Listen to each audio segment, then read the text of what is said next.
जय हिंद मेरे प्यारे बच्चों, कैसे हैं आप लोग। मैं धीरज सर आपके सामने फिर से बाजीराव ग्रुप ऑफ इंस्टीट्यूशन से आज फिर से आपके सामने हाजिर हूं।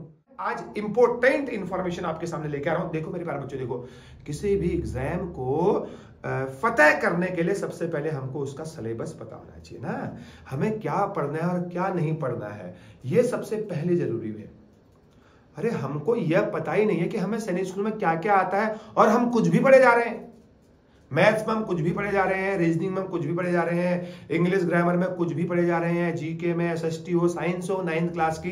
तो सबसे पहले जो है स्टैंडर्ड सिलेबस के अकॉर्डिंग आपको तैयारी करना बहुत जरूरी है, क्योंकि सभी बच्चे उसी को पढ़ के तैयारी करते हैं, उस सिलेबस को ध्यान में रखते हुए प्रिपरेशन करते हैं। तो आपसे भी मैं कह रहा हूं, ठीक है, सैनिक स्कूल का प्रोस्पेक्टस आया है या मैं इस वीडियो के नीचे पे जो है क्लास 9th और क्लास 6th का सिलेबस मैं डाल दूंगा मेरे प्यारे बच्चों। स्क्रीन पे आप लोग वहां से नोट कर सकते हैं, चाहे वो मैथ्स का सिलेबस हो, चाहे एसएसटी का हो, चाहे साइंस का हो। 9th क्लास में आपके 5 सब्जेक्ट आपको पता है, जीके है और सॉरी एसएसटी है, साइंस है और इंग्लिश है, रीजनिंग और मैथमेटिक्स है। ठीक है, अब अगर हम 9th क्लास की बात करूं ना, आपको आपकी जो 8th क्लास का सिलेबस आपकी एनसीईआरटी है, उसको आप एसएसटी के एनसीईआरटी को 20-25 बार रिवीजन करिए, क्विक रिवीजन करो। उसके बाद उसको आपके एमसीक्यू लगाने हैं, उसके प्रैक्टिस करनी है। साइंस, ठीक है, साइंस एनसीईआरटी होगी और साथ में एक साइड बुक कोई सा भी पढ़ लो, ताकि हमें एनसीईआरटी की लाइन टू लाइन समझने में हमको मदद मिलती है। 9th क्लास वालों के लिए बात कर रहा हूं मैं, ठीक है। तीसरी बुक आपको नहीं पढ़नी, उसके बाद आपको डायरेक्ट क्वेश्चन लगाने है ना। पूछ सकता है सोडियम को केरोसिन के उसमें क्यों रखा जाता है, ठीक है, इसको हम इससे रिएक्ट करेंगे तो किसका फॉर्मेशन होगा, है ना। कौन सा ऐसा नॉन मेटल जो गुड कंडक्टर है इलेक्ट्रिसिटी के, ऐसे क्वेश्चन आपने पढ़े होंगे, ठीक है। तो ध्यान से समझने योग्य बात है मेरे प्यारे बच्चों। एनसीईआरटी आपको पूरी कवर करनी है, चाहे वो आपको एसएसटी की हो, चाहे आपको साइंस की हो। 2-3 बार नहीं पढ़ना है ना।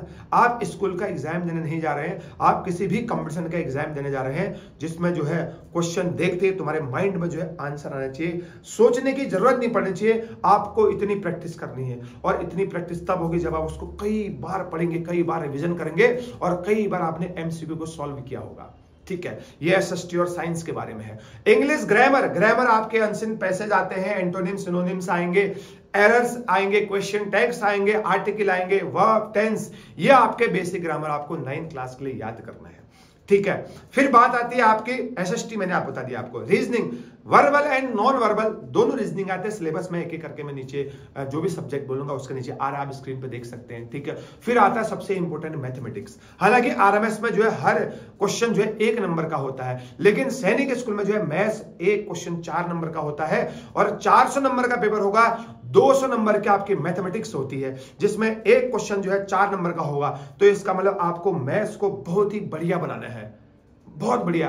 बाकी अदर क्वेश्चन आपके जो है 2-2 नंबर के होंगे, बाकी अदर क्वेश्चन आपके 2-2 मार्क्स के होंगे, लेकिन आपका टोटल आपके आते हैं 150 क्वेश्चन। कितने क्वेश्चन आते हैं, सॉरी 150 क्वेश्चन आएंगे। कितने क्वेश्चन आएंगे 9th में आपके 150 क्वेश्चन आएंगे और 150 क्वेश्चन में से आपके 50 क्वेश्चन तो जो है मेरे प्यारे बच्चों किसके होंगे, मैथ्स के होंगे। 25 क्वेश्चन आपके रीजनिंग के होंगे, 25 क्वेश्चन आपके साइंस के होंगे, 25 क्वेश्चन आपके एसएसटी के होंगे और 25 क्वेश्चन आपके रीजनिंग होंगे। ये आपके 150 क्वेश्चंस होंगे, ठीक है। तो 100 हर क्वेश्चन वहां पर 2-2 नंबर का है, लेकिन मैथ्स जो है ना, मैथ्स एक क्वेश्चन 4 नंबर का है। तो आपको मैथ्स की बहुत प्रैक्टिस करनी है ना। मैथ्स आप एमसीक्यू सॉल्यूशन कीजिए। ये मैथ्स 8th और 9th ये सॉल्यूशन सब्जेक्टिव मैथ्स नहीं है, यहां पर आपको जो है ना बहुत अच्छे से एमसीक्यू को सॉल्यूशन करना पड़ता है और अपना स्टैंडर्ड को थोड़ा बढ़ाना पड़ेगा, क्वेश्चन के स्टैंडर्ड को, क्योंकि 3-4 क्वेश्चन ऐसे आते हैं वहां पे जो कि हल्के से ट्रिकी होते हैं, जो कि आपको जिस बंदे ने वो क्वेश्चन कर दिए उसके तो फिर 200 में से 200 आएंगे। हमारे पास ऐसे भी बच्चे हैं जिनके 200 में से 200 नंबर भी आए हैं। शिवाशीष मेरा भी सैनिक स्कूल घुलाखाल पढ़ रहे हैं, उनके मैथ्स में जो है 200 में से 200 है। तो मैथ्स को आपको बारीकी से फॉर्मूला की कॉपी बनाइए, आप उसको रिवीजन करिए, हर क्वेश्चन को जो है आप एमसीक्यू सॉल्यूशन करिए। और अक्टूबर का महीना जो है, जो बच्चे आरएमएस की तैयारी कर रहे हैं, अक्टूबर के महीने में अपना कोर्स कंप्लीट करना है, ताकि नवंबर में और दिसंबर 15 दिन जो है 45 दिन आपको रिवीजन के रखने हैं, जो कि बहुत ही इंपॉर्टेंट चीज मैं यहां से बता रहा हूं। ठीक है। और जो बच्चे अभी थोड़ा सा फ्रेश हैं, आप कोशिश करिए आपको बार बार उस चीज को रिवीजन करने का। सुबह के टाइम आप लर्न करने वाले सब्जेक्ट पढ़िए, लर्न करने वाले, जैसे कि आपको साइंस पढ़ना है, एसएसटी पढ़ना है, ठीक है, इंग्लिश से कुछ चीजें आपको समझ में नहीं आ रहा तो आप सुबह शांत माइंड से पढ़ेंगे ना, तो चीजें आपको क्लियर होते जाएंगी। तो ये 9th के लिए स्ट्रेटजी रहेगी। और मैंने आपको बता दिया, जो सिलेबस को जितनी बार रिवीजन करेगा, जो सिलेबस को जितनी बार रिवीजन करेगा, वो सिलेक्शन के उतने नजदीक जाएगा। इतना मेरे बात याद रख लेना, ठीक है। ये स्कूल का एग्जामिनेशन नहीं है, यहां पर आपको एक क्वेश्चन को करने के लिए 5-6 मिनट नहीं मिल रहे हैं, यहां पर एक क्वेश्चन को करने के लिए आपको मिल रहे हैं 1 मिनट, याद रखिएगा, है ना। तो मैथ्स के हो गए आपके कितने क्वेश्चन, 50, है ना, 50 क्वेश्चन आपके मैथ्स के हो गए, और एक क्वेश्चन 4 नंबर का 200 number, science 25 question 50, 250, SST 25 question 50 number के, एक क्वेश्चन 2 नंबर का 300, रीजनिंग 25 क्वेश्चन, एक क्वेश्चन 2 नंबर का 50 और 350 हो गया।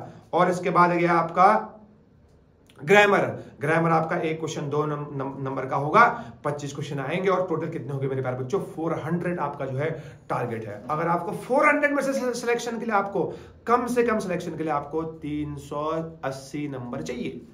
अगर 380 नहीं भी आ रहे तो 370 टारगेट होना ही चाहिए, है ना। पहले बता रहा हूं 370 तो मैं कम बोल रहा हूं जनरल के लिए, है ना। 370 से ऊपर तो हमारे पास 3-4 बच्चे थे इस बार, ठीक है। तो कम से कम आपने टारगेट रखना है कि मैथ्स के मुझे पूरे में से पूरे आने चाहिए। और अगर आपने एसएसटी को एनसीईआरटी से 20 बार पढ़ दिया, एक क्वेश्चन बाहर से नहीं आएगा, 50 में से 50 नंबर आएंगे। इस बार एक हमारा स्टूडेंट था कविश, उसके 50 में से 50 थे जीएस में, जो कि बहुत ही अनप्रेडिक्टेबल होता है।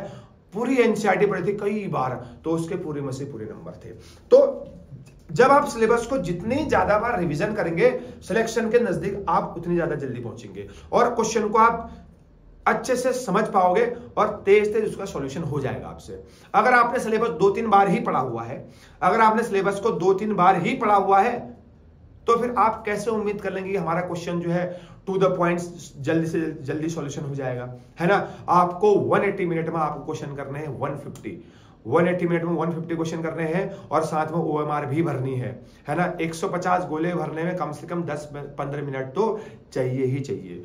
तो मैंने आपको बता दिया है, जिन बच्चों का सिलेबस कंप्लीट हो रहा है वो साथ में शाम के टाइम या सोते टाइम जो है एक मॉक टेस्ट जरूर लगाइए। और मॉक टेस्ट सिर्फ लगाना ही नहीं है, मॉक टेस्ट की आपको एनालिसिस भी करनी है। बेटर एनालिसिस जो करेगा उसका परफॉर्मेंस सुधरेगा, गारंटी मैं दे रहा हूं आपको, है ना।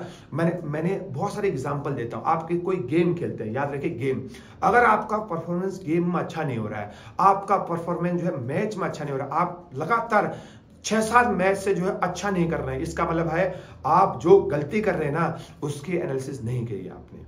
आप बैठिए, उसकी एनालिसिस करिए कि ये क्वेश्चन क्यों गलत हुआ, और अपने सर लोगों के पास ये सारे कैसे सॉल्यूशन होगा, ये होती है एनालिसिस। मैं यहां पर मॉक टेस्ट ले रहे हैं हम लोग बाजीराव में, मैं देख रहा हूं बच्चे जो है अपना एनालिसिस नहीं कर रहे हैं, नहीं, बिल्कुल गलत बात है ना। आपको उसी दिन एनालिसिस करनी है, वही तो क्वेश्चन पेपर में आएंगे जो आपसे यहां पर नहीं हो रहे हैं, याद रखिएगा। जो मिस्टेक आप यहां पर कर रहे हैं ना, वहां भी वैसे ही मिस्टेक करेंगे, गारंटी दे रहा हूं मैं आपको।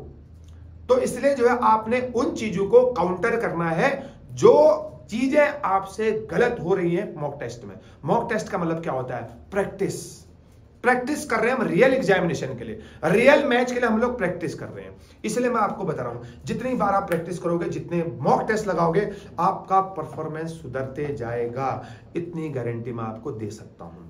तो ये 9th क्लास के लिए मैंने चीजें आपको बताई है, ठीक है। तो मॉक टेस्ट लगाना है, रिवीजन करना है, शॉर्ट नोट्स बनाओ, अक्टूबर के महीने में अपना कोर्स कंप्लीट करो। जो बच्चे कोचिंग कर रहे हैं, ठीक है, जो बच्चे शुरू कर रहे हैं, कोशिश करो कि जो है 1 महीने के अंदर जो है कम से कम एक बार सिलेबस तो पढ़ ही लें, ठीक है। उसके बाद जो है नवंबर के महीने में आपको फास्ट ट्रैक रिवीजन करना पड़ेगा, और नवंबर के महीने में आपको टेस्ट भी लगाने पड़ेंगे, मॉक टेस्ट भी। कोई बात नहीं, नंबर कम आ रहे हैं तो नंबर कम आ रहे हैं, पता चलेगा ना कि हमें पढ़ाई कहां तक पहुंची है, ठीक है, फिर उसको बढ़ाने की कोशिश करनी है, ठीक है। अगली वीडियो मिलते हैं, थैंक यू सो मच, जय हिंद।